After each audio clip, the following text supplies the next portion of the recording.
You know, adaptations are a funny thing. It's always interesting to see who they pick out of a hat to adapt next. I bet like 60 years ago, they didn't think like characters like Wonder Man or the Vision would be adapted.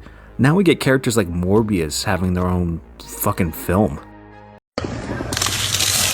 It's always interesting to see too how they adapt things, and even costumes. But there's one character in particular that actually got a couple of shots at the big screen, but every time it didn't feel like it quite hit the mark for me. You motherfuckers, you motherfuckers. And that character is...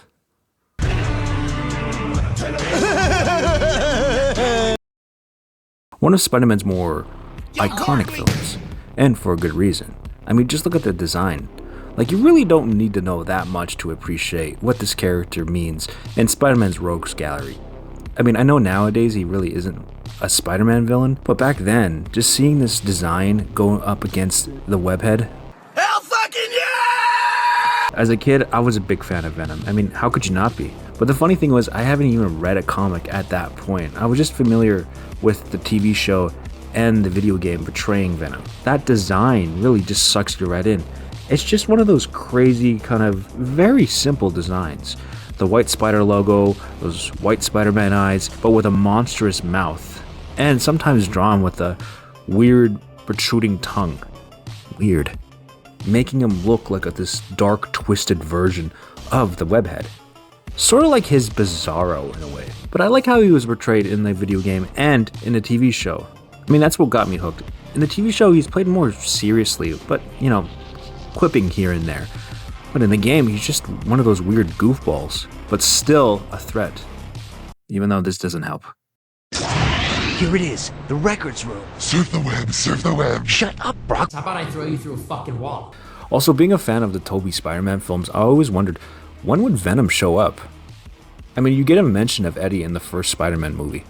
Problem is, we don't have a decent picture. Eddie's been on it for a week. Get the fuck out of my sight before I demolish you. But again, he doesn't really appear in these first two films. God damn it! I actually came across a rumor that Venom would appear in the third Spider-Man film. I actually saw one of those fake posters, like poorly photoshopped posters of Spider-Man 3, and it had Venom like off to the side, crudely just there. Like there's no like blending or nothing. It's almost like they took like a cutout of the mask, placed it, and copied and pasted it just right there. I mean, it fooled me as a kid, but looking at it now, yeah.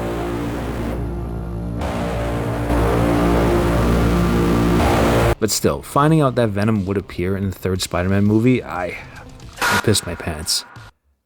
Which I did a lot as a kid. But still, I was hyped. I mean, the funny thing was, you never got to see what Venom would look like in the trailer. Eddie was there. I mean, you saw Eddie. There was that one push-in with Eddie transforming into Venom, but that's all you got. I actually remember seeing those like blurry like snippets from the trailer posted online.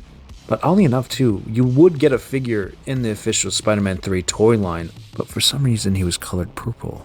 What is wrong with you?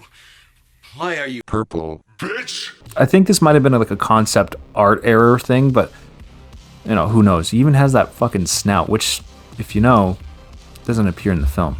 So after months of bugging my dad about seeing Spider-Man 3 in the theaters, and after him telling me to shut up about it, Fucking smile at me because I wiped that fucking smile off your fucking face. Yeah? You fucking... we finally went to go see it. Finally, we reached that theater, sat down with our popcorn, and I liked this design. I mean, the raised webbing was pretty cool. Yeah, we all know the disappointment that was Eddie Brock and Venom in Spider-Man 3.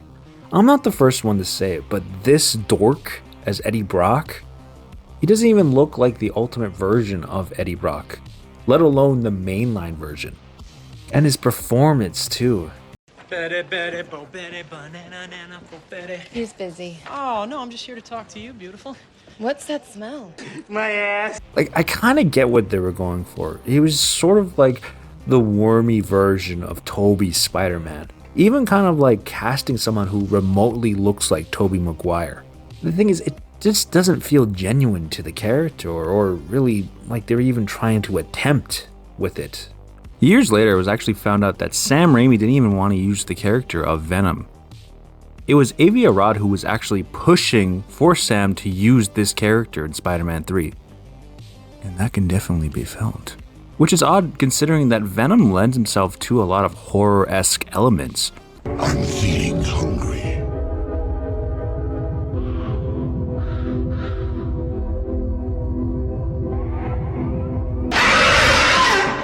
Which Sam is familiar with. So you would think that this would be a match made in heaven. But it's very apparent that Sam only wanted to use the character of Sandman instead of Venom. Although Sandman is not a typically huge character in the comics compared to Venom, Sam treats him with a lot of elegance and a lot of care. A lot of effort was put into Sandman's character and making him sympathetic.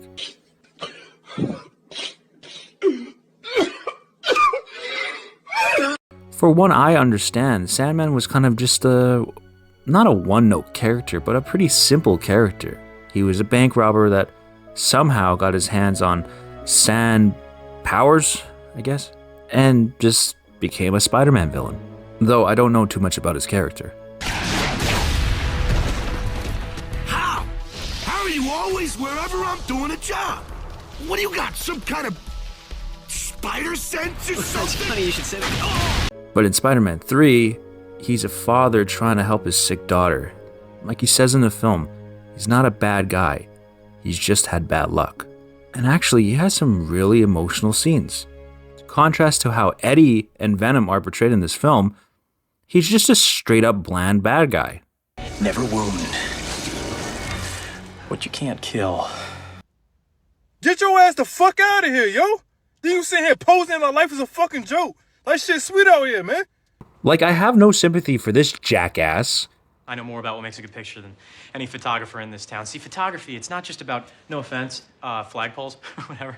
It's about lighting, composition, drama. He uses Peter Parker's photos of Spider-Man that he previously took and submitted to the Daily Bugle. He just colored the costume black at that point. Like, how lazy was that? Like, if it wasn't Peter that pointed it out, someone definitely would have.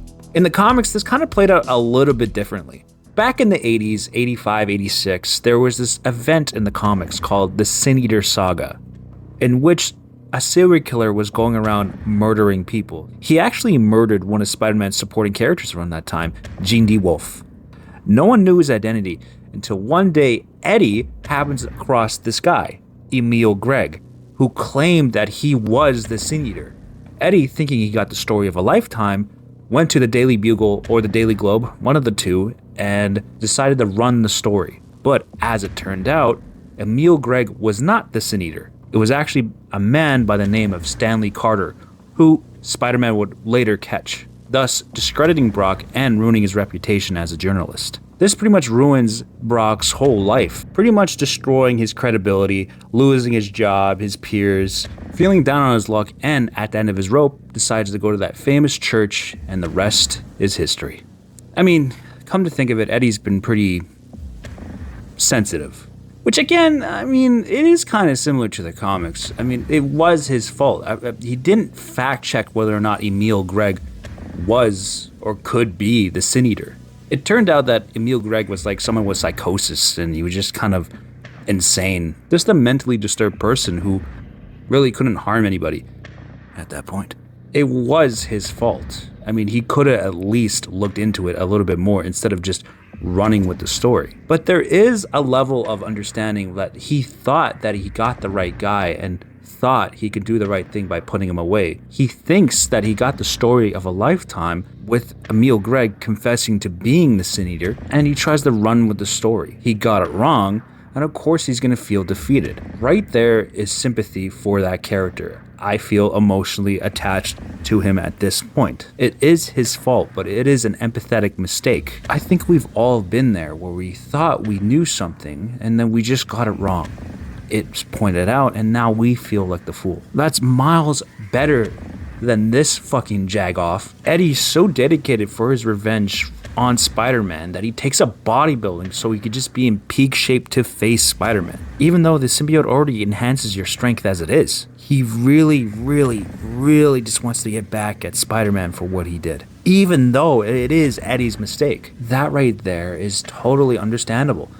Not justified, but totally understandable. He's just not thinking straight. He's looking for someone to blame other than himself. And even with the symbiote probably egging him on for their own hate of Spider-Man. They work in tandem to hate Spider-Man. They have a shared hate for Spider-Man at this point, and will stop at nothing just to get back at him. But what we got on Spider-Man 3 was not even close to what that could be. It was just some petty dude who got himself in a situation that he caused. He was embarrassed because of his own doing. Now, I'm not saying that this version of Eddie has to be a bodybuilder just like the comics. I just want an empathetic reason of why he doesn't like Spider-Man. As far as I know, he doesn't really even talk to the suit in Spider-Man 3. There isn't a connection between them both, of a shared hate between them. It's implied maybe, but even then. In the comics, you do see Eddie communicate with the suit, them planning their revenge on Spider-Man. Again, this version of Eddie just feels so incomplete. Like he's missing something, and he is. And the funny thing is, this comes from a movie series that gives a lot of these characters from the comics even better backstories that previously wasn't even there. Characters like Doc Ock and Sandman are much more defined. So it's just kind of odd to me when a big character like Venom shows up and he just has a one-note kind of feel to him. And I know these movies are pretty cheesy sometimes. What about my generous proposal? Are you in or are you out? It's you who's out, Gobby. Out of your mind. Wrong answer! Deliver us. But I just feel like this character kind of needed that same level of care that characters like Sandman and Doc Ock got. I would have much preferred the Ultimate Spider-Man version of Eddie at this point. At least there, the hate is pretty well justified. And in case you don't know, Eddie and Peter's parents were working on a can't-secure solution. They ended up creating the suit. It somehow bonds to Peter, and he takes it for a joyride. Finds out that it actually is pretty dangerous, and it actually plays on his negative emotions, making him almost kill somebody in the process. After finding this out, destroys most of the samples, Eddie manages to grab one more sample and becomes Venom, creating one of the hardest panels in comic book history. Topher Grace's Venom just feels like this slimy fucking douche. I mean, if their intention was to make him the complete opposite of Tobey's Spider-Man, just a very unlikable dude, opposite the very likable dude that Tobey was, then hey, they fucking succeeded. I really hate the guy. You're trash, Brock. You suck! You're a no talent! You disgrace! You are everything that's gone wrong in this world! You're a self-consumed, no talent, mediocre piece of shit! And I've earned my right to say it! I walked Bob Dylan up on stage! Who the fuck are you? Who the fuck are you? You nothing! You miserable, mediocre nothing! That design, amazing. It's cool. I mean, it sticks close to his original appearance with him not having a snout, but that voice. I want him dead too, Flint. That's why I've been looking for you. Oh yeah, I know all about you. Like the fact that Spider-Man... Son of a bitch! Jesus Christ. Fuck! That Venom voice is just off. You think they would have made it sound more monstrous, but it's just Topher's voice coming out of that cool design. Like, it just sounds so cringe. It's so awful. Like, well, why wouldn't you modify it? See, it's like they spent more time trying to nail down the design instead of actually working on the character of Venom and Eddie. I mean, it was 2007. At this point, Venom and Eddie had several years of character-defining moments and story arcs. You couldn't have borrowed from that. I know the Raimi movies are very corny when they want to be.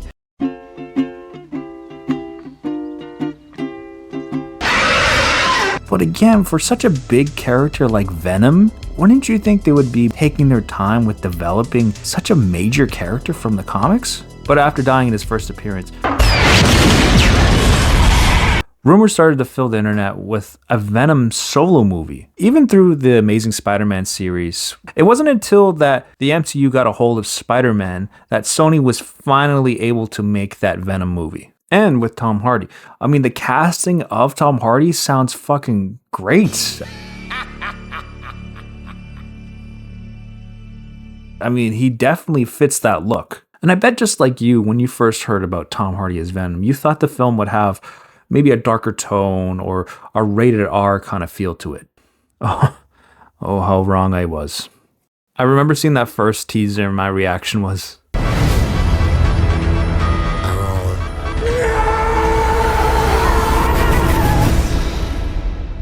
Demons.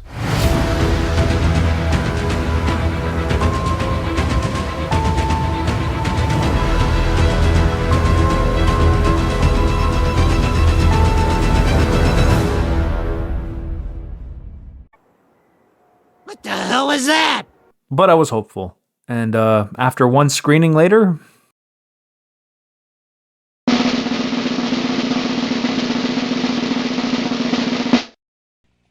Look, I'll be honest with you. I don't like this version of Eddie. Well, okay, I'll be fair. I liked the first half of the film with Eddie the most. I liked how they actually had little hints and nods about the Sin Eater event. And I'm sure that they defend many people that you don't deem worthy, but we don't want to repeat Repeat. of the Daily Globe incident. Ow. Really? Incident? It's not an incident. Maybe you were run out of New York. I don't want you run out of San Francisco. No, I still have currency in New York. But instead, it's that interview with Carlton Drake that ruins his whole life, just in time for the suit to appear. This time around named Venom. I am Venom, and you are mine. Ha! Gay! I just felt like Eddie became bland after the first act. Venom steals the show here, which is weird because I always thought Venom and Eddie worked similar to Stanley Ipkiss and The Mask, just with an added layer of sentience. Venom has the personality instead of Eddie. Jump. Pussy. He's the goofball, but if Spider-Man was to be in this universe and wear the Venom symbiote, would Venom take over personality-wise? And Spider-Man just would have to take a back seat? I don't know, for some reason that just bothers me. Like, it makes the hosts less interesting. And also, Hardy's American accent is just so distracting. I'm Eddie Brock. I'm a reporter. I always seem to find myself questioning something the government may not be looking at. I found something really bad. Hi, I'm Eddie Brock. But that Venom voice? Eyes, lungs, pancreas. So many snacks, so little time. Oddly enough, though, it sounds different every time we hear it after this point. Eddie, we should be out there snacking on bad guys. We are. We're Venom! We are. Venom! After the third film released, I didn't care anymore. Like, honestly, all the hype just died. Why would I care if this version of Venom met Spider-Man? Wasn't even exciting anymore. All of it just kind of felt forced. I just feel like they dumbed everything down for a possible crossover with the MCU Spider-Man, which obviously didn't happen. Not for the lack of trying, mind you.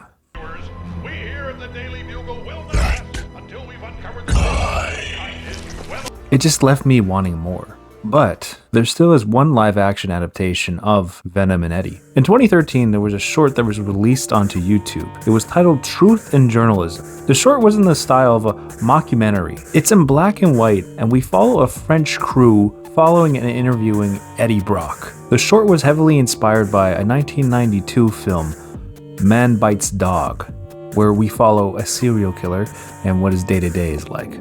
I kind of like this version of Eddie. He just seems so weird and unhinged, like he has an alien parasite with him, and he's just going along with it. We should trust them. But you don't know what they can do. I know what they can do. Alright, we're not ready to shoot. It's also like this Venom thing just happened, like he just recently got the symbiote. I mean, take for instance just how he talks about human life. Hero stories, they tend to sell less than tragedy.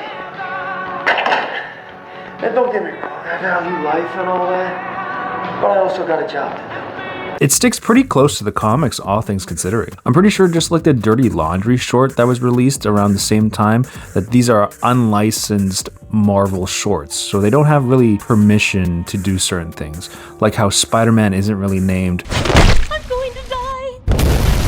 or you don't see the white Venom logo. They even included little Easter eggs, like him talking to himself or the suit, us seeing the church, them talking about the Sin Eater event. Ever since the whole bugle thing, I really had to take stock in what was important, you know? You got a light? Look, I'm glad it played out like it did. I was wrong about that one story, and I ate my sins, pun intended. Him working out, and possibly this moment? Oh, where are you going? Have to, see a lady friend. Oh, lady's a lucky guy. No, settle down. It's not like that. She's a friend of a colleague. It's clear that these were made with a lot of love for the comics. Even Joe Lynch stated his feelings about Spider-Man 3's Venom, which was factually dogshit. Actually, this feels like a reaction to that Venom. Spoilers. The first time I watched this short, I was actually kind of shocked that Eddie and Venom just straight up murder these guys. Seemingly they're just an innocent film crew. But there's kind of something in the comics just similar to that. In Eddie's first early appearance as Venom, he does take out an innocent cop just trying to do his job. So, I mean, you know, it's pretty much like the comics, I guess. We don't get too much Venom action in this, obviously because of the low budget. I can't eat! I'm broke! And due to certain limitations because it's an unlicensed Marvel project. But actually what we have is pretty effective for what it is. Now he's not the huge monster Venom like Tom Hardy's Venom. He's sort of a smaller dude, sort of like a peak human or a huge bodybuilder. In Venom's first appearance, he's pretty much that size anyway, so it didn't really bother me. And in fact, I think Joe Lynch has stated that he actually prefers that look.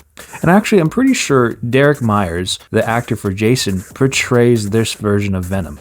Whoa, is that blackface, dude? No. He also plays Bullseye in the same short. Awesome. Actually, I appreciate that Eddie feels like an actual character this time around, instead of a Dick Tracy villain, Mumbles. Maybe it's not the most accurate version of Eddie and Venom, but it just feels like a love letter to the fans who actually love and appreciate this character. It just feels like with the other two films, it just feels like there's an agenda behind it. But with this, it's just a passion project. The Raimi version missed the mark, and with the Tom Hardy version, it just feels too bland in my opinion. Actually, my name is Lionel, leader of the Thundercats. I'm the chosen one. Don't get me wrong, I like the two design choices for these live action Venoms. One feels like a classic feeling Venom, while the other feels like an adaptation of the ultimate Venom, you know, without the white symbol. But hopefully in the future we get a better take on Venom. Again, I'm not a big giant super Venom fan, but I do appreciate when you can make these characters interesting like how they are in the comics. Like, I feel like there's interesting elements to Eddie's character that just haven't been explored. Even in cartoons, it feels like we just barely set this character up and don't do anything with him after that. He's just the evil villain and nothing else. Thanks for watching, everybody, and I love you.